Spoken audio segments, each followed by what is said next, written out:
6 ಕ್ಷೇತ್ರ Congress Young ಬ್ಲಡ್ಗೆ ticket. ಮಕ್ಕಳ ಗೆಲುವಿಗಾಗಿ ಹಠಕ್ಕೆ ಬಿದ್ರ ಸಚಿವರು.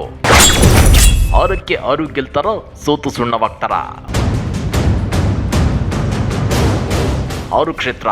ಈ ಸಲ ಒಟ್ಟು 6 ಕ್ಷೇತ್ರಗಳಲ್ಲಿ ಕಾಂಗ್ರೆಸ್ ಹೊಸ ಪ್ರಯೋಗಕ್ಕೆ ಮುಂದಾಗಿದೆ. ಅಂದ್ರೆ ಹಾಲಿ ಸಚಿವರ ಮಕ್ಕಳಿಗೆ ಕಾಂಗ್ರೆಸ್ ಟಿಕೆಟ್ ಕೊಟ್ಟು 6ಕ್ಕೆ 6 ಕ್ಷೇತ್ರಗಳನ್ನ ಗೆಲ್ಲಬೇಕು ಅಂತೇಳಿ ಪಣ ತೊಟ್ಟಿದೆ. ಹಾಗಾದ್ರೆ ಯಾವುವು 6 ಕ್ಷೇತ್ರಗಳು ಅಂದ್ರ ಅದನ್ನ ಡೀಟೇಲ್ ಆಗಿ ತೋರಿಸ್ತೀವಿ. ಆದ್ರೆ ಅದಕ್ಕಿಂತ ಮೊದಲು ನಮ್ಮ ಚಾನಲ್ ಅನ್ನ ಸಬ್ಸ್ಕ್ರೈಬ್ ಮಾಡ್ಕೊಳ್ಳಿ. ಹಾಗೇನೇ ಪಕ್ಕದಲ್ಲಿರೋ ಬೆಲ್ ಬಟನ್ ಅನ್ನು ಪ್ರೆಸ್ ಮಾಡಿ. ಕರ್ನಾಟಕದಲ್ಲಿ ಈ ಸಲ ಕಾಂಗ್ರೆಸ್ 20ಕ್ಕೂ ಹೆಚ್ಚು ಎಂಪಿ ಸೀಟುಗಳನ್ನು ಗೆಲ್ಲಲೇಬೇಕು ಅಂತೇಳಿ ಹಠಕ್ಕೆ ಬಿದ್ದಿದೆ. ಆಡಳಿತಾರೂಢ ಪಕ್ಷವಾಗಿದ್ದುಕೊಂಡು ಸೋತ್ರೆ ಅದಕ್ಕಿಂತ ದೊಡ್ಡ ಅವಮಾನ ಮತ್ತೊಂದಿಲ್ಲ. ಸದ್ಯ ರಾಜ್ಯ ಕಾಂಗ್ರೆಸ್ ಬೆನ್ನಿಗೆ ಗ್ಯಾರಂಟಿ ಅಸ್ತ್ರಗಳಿವೆ. ಮೋದಿ ಆಡಳಿತ ವಿರೋಧಿ ಅಲೆ ಎದ್ದಿದೆ. ಕರ್ನಾಟಕಕ್ಕೆ ಕೇಂದ್ರ ಮೋದಿ ಸರ್ಕಾರ ಬರ ಪರಿಹಾರ ಬಿಡುಗಡೆ ಮಾಡಿಲ್ಲ. ಜಿಎಸ್ಟಿ ಪಾಲಲ್ಲಿ ಕರ್ನಾಟಕಕ್ಕೆ ತಾರತಮ್ಯ ಅನ್ನೋ ಬ್ರಹ್ಮಾಸ್ತ್ರವು ಬತ್ತಳಿಕೆಯಲ್ಲಿದೆ.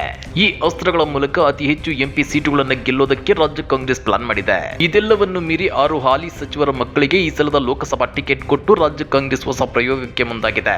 2019ರಲ್ಲಿ ಬಿಜೆಪಿ ತೇಜಸ್ವಿ ಸೂರ್ಯ ಅವರಿಗೆ ಟಿಕೆಟ್ ಕೊಟ್ಟು ಅದೇಗೆ ಗೆಲ್ಲಿಸಿಕೊಂಡಿತ್ತು, ಹಾಗೆ ಈ ಸಲ ರಾಜ್ಯ ಕಾಂಗ್ರೆಸ್ ಹೊಸ ಮುಖಗಳಿಗೆ, ಅದರಲ್ಲೂ ಹಾಲಿ ಸಚಿವರುಗಳ ಮಕ್ಕಳಿಗೆ ಟಿಕೆಟ್ ಕೊಟ್ಟು ಹೊಸ ಪ್ರಯೋಗಕ್ಕೆ ಮುಂದಾಗಿದೆ. ಆ ಮೂಲಕ ತಮ್ಮ ಮಕ್ಕಳು ಅಥವಾ ಬಂಧುಗಳನ್ನ ಗೆಲ್ಲಿಸಿಕೊಡುವ ಜವಾಬ್ದಾರಿಯನ್ನ ಈ ಸಚಿವರ ಹೆಗಲಿಗೆ ಕಾಂಗ್ರೆಸ್ ಹಾಕಿದೆ. ಹಾಗಾದ್ರೆ ಯಾವುವು 6 ಕ್ಷೇತ್ರಗಳು ಅಂದ್ರ ಅದನ್ನ ಒಂದೊಂದಾಗಿ ತೋರಿಸ್ತೀವಿ ನೋಡಿ. ನಂಬರ್ 1 ಚಿಕ್ಕೋಡಿ. ಚಿಕ್ಕೋಡಿಯಲ್ಲಿ ಸಚಿವ ಸತೀಶ್ ಜಾರಕಿಹೊಳಿ ಅವರ ಪುತ್ರಿ ಪ್ರಿಯಾಂಕಾ ಜಾರಕಿಹೊಳಿ ಅವರಿಗೆ ರಾಜ್ಯ ಕಾಂಗ್ರೆಸ್ ಟಿಕೆಟ್ ಕೊಟ್ಟಿದೆ. ಆದ್ರೆ ಇದೇ ಕ್ಷೇತ್ರದಲ್ಲಿ ಬಿಜೆಪಿ ಹಾಲಿ ಸಂಸದ ಅಣ್ಣಾ ಸಾಹೇಬ್ ಜೊಲ್ಲೆ ಅವರನ್ನ ಕಣಕ್ಕಿಳಿಸಿದೆ.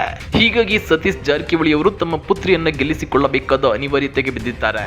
ಕ್ಷೇತ್ರದಲ್ಲೇ ಇದ್ದು ಬಿಜೆಪಿ ಹಾಲಿ ಸಂಸದ ಅಣ್ಣಾ ಸಾಹೇಬ್ ಜೊಲ್ಲೆ ಅವರ ಸೋಲಿಗೆ ರಣತಂತ್ರ ಹೆಣೆಯುತ್ತಿದ್ದಾರೆ. ನಂಬರ್ 2 ಬೆಳಗಾವಿ. ಸಚಿವೆ ಲಕ್ಷ್ಮಿ ಹೆಬ್ಬಾಳ್ಕರ್ ಅವರ ಪುತ್ರ ಮೃಣಾಲ್ ಹೆಬ್ಬಾಳ್ಕರ್ ಅವರು ಬೆಳಗಾವಿ ಲೋಕಸಭಾ ಕ್ಷೇತ್ರದಿಂದ ಕಣಕ್ಕಿಳಿದಿದ್ದಾರೆ. ಇವರು ಬಿಜೆಪಿ ಅಭ್ಯರ್ಥಿ ಮಾಜಿ ಸಿಎಂ ಜಗದೀಶ್ ಶೆಟ್ಟರ್ ಅವರನ್ನ ಎದುರಿಸುತ್ತಿದ್ದಾರೆ. ಈ ಇಬ್ಬರ ನಡುವಿನ ಟಫ್ ಫೈಟ್ ಇದೀಗ ರಾಜ್ಯದ ಗಮನ ಸೆಳೆಯುತ್ತಿದೆ. ಸಚಿವೆ ಲಕ್ಷ್ಮಿ ಹೆಬ್ಬಾಳ್ಕರ್ ತಮ್ಮ ಮಗನ ರಾಜಕೀಯ ಭವಿಷ್ಯವನ್ನ ಭದ್ರವಾಗಿಸಲು ಇನ್ನಿಲ್ಲದ ಕಸರತ್ತನ್ನ ನಡೆಸುತ್ತಿದ್ದಾರೆ. ನಂಬರ್ 3 ಬಾಗಲಕೋಟೆ. ಬಾಗಲಕೋಟೆ ಲೋಕಸಭಾ ಕ್ಷೇತ್ರದಲ್ಲಿ ಕಾಂಗ್ರೆಸ್ನಿಂದ ಸಚಿವ ಶಿವರಾಜ್ ಪಾಟೀಲ್ ಪುತ್ರಿ ಸಂಯುಕ್ತ ಪಾಟೀಲ್ ಅವರಿಗೆ ಟಿಕೆಟ್ ಕೊಡಲಾಗಿದೆ. ಯುವ ಮುಖಂಡೆಯಾಗಿ ಗುರುತಿಸಿಕೊಂಡಿರುವ ಇವರು ಸಂಸತ್ ಪ್ರವೇಶಿಸುವ ಕನಸಲ್ಲಿದ್ದಾರೆ. ಇವರಿಗೆ ಹಾಲಿ ಬಿಜೆಪಿ ಸಂಸದ ಪಿಸಿ ಗದ್ದಿಗೌಡರ ಸವಾಲ್ ಎಸೆದಿದ್ದಾರೆ. 8 ವಿಧಾನಸಭಾ ಕ್ಷೇತ್ರಗಳನ್ನು ಹೊಂದಿರುವ ಬಾಗಲಕೋಟೆ ಲೋಕಸಭಾ ಕ್ಷೇತ್ರದಲ್ಲಿ ಮತದಾರ ಯಾರ ಕೈ ಹಿಡಿಯುತ್ತಾನೆ ಅನ್ನೋ ಪ್ರಶ್ನೆ ಇದೀಗ ಸಾಕಷ್ಟು ಕುತೂಹಲ ಕೆರಳಿಸುತ್ತಿದೆ. ನಂಬರ್ 4 ಚಾಮರಾಜನಗರ. ಪ್ರಭಾವಿ ಸಚಿವ ಎಚ್.ಸಿ. ಮಹದೇವಪ್ಪನವರು ತಮ್ಮ ಪುತ್ರ ಸುನಿಲ್ ಬೋಸ್ ಅವರಿಗೆ ಚಾಮರಾಜನಗರದಿಂದ ಸ್ಪರ್ಧಿಸಲು ಟಿಕೆಟ್ ಪಡೆಯುವಲ್ಲಿ ಸಫಲರಾಗಿದ್ದಾರೆ. ಇವರಿಗೆ ಈ ಕ್ಷೇತ್ರದಲ್ಲಿ ಹೊಸ ಅಭ್ಯರ್ಥಿ ಎಸ್ ಬಾಲರಾಜ್ ಪೈಪೋಟಿ ನೀಡುವ ಸಾಧ್ಯತೆ ಇದೆ. 2 ಹೊಸ ಮುಖಗಳ ನಡುವೆ ಮತದಾರ ಯಾರ ಕೈ ಹಿಡಿಯಲಿದ್ದಾನೆ ಅನ್ನೋ ಕುತೂಹಲ ಗರಿಗೆದರಿದೆ. ನಂಬರ್ 5 ಬೀದರ್. ಬೀದರ್ ಲೋಕಸಭಾ ಕ್ಷೇತ್ರದಿಂದ ಅರಣ್ಯ ಇಲಾಖೆ ಸಚಿವ ಈಶ್ವರ್ ಖಂಡ್ರೆ ಅವರ ಪುತ್ರ ಸಾಗರ್ ಖಂಡ್ರೆ ಅವರನ್ನ ಕಣಕ್ಕಿಳಿಸಿದ್ದಾರೆ. ಈ ಬಾರಿ ಶತಾಯ ಗತಾಯ ಮಗನನ್ನ ಗೆಲ್ಲಿಸಲೇಬೇಕು ಅನ್ನೋ ಕನಸನ್ನ ಈಶ್ವರ್ ಖಂಡ್ರೆ ಕಾಣುತ್ತಿದ್ದಾರೆ. ಇಲ್ಲಿ ಕಮಲದಳ ದೋಸ್ತಿ ಅಭ್ಯರ್ಥಿಯಾಗಿ ಹಾಲಿ ಸಂಸದ ಭಗವಂತ ಖೂಬಾ ಕಣದಲ್ಲಿದ್ದಾರೆ. ಹೀಗಾಗಿ ಕಾಂಗ್ರೆಸ್ ಅಭ್ಯರ್ಥಿ ಈಶ್ವರ್ ಖಂಡ್ರೆ ಅವರ ಪುತ್ರ ಸಾಗರ್ ಖಂಡ್ರೆ ಅದೇಗೆ ಇವರಿಗೆ ಟಫ್ ಫೈಟ್ ಕೊಡ್ತಾರೆ ಅನ್ನೋದನ್ನ ಕಾದು ನೋಡಬೇಕಾಗಿದೆ. ನಂಬರ್ 6 ಬೆಂಗಳೂರು ದಕ್ಷಿಣ.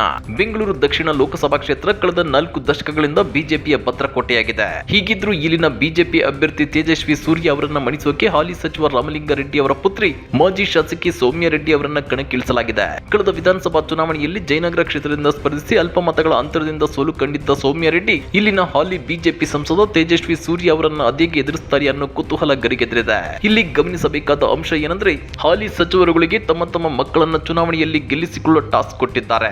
ಒಂದೊಮ್ಮೆ ಸೋತ್ರೆ ಸಚಿವರ ಹುದ್ದೆಗಳಿಗೆ ಕುತ್ತು ಬರೋದು ಗ್ಯಾರಂಟಿ. ಹಾಗಾದ್ರೆ ರಾಜ್ಯ ಕಾಂಗ್ರೆಸ್ ಈ 6 ಕ್ಷೇತ್ರಗಳನ್ನ ಗೆದ್ದೆ ಗೆಲ್ಲುತ್ತಾ?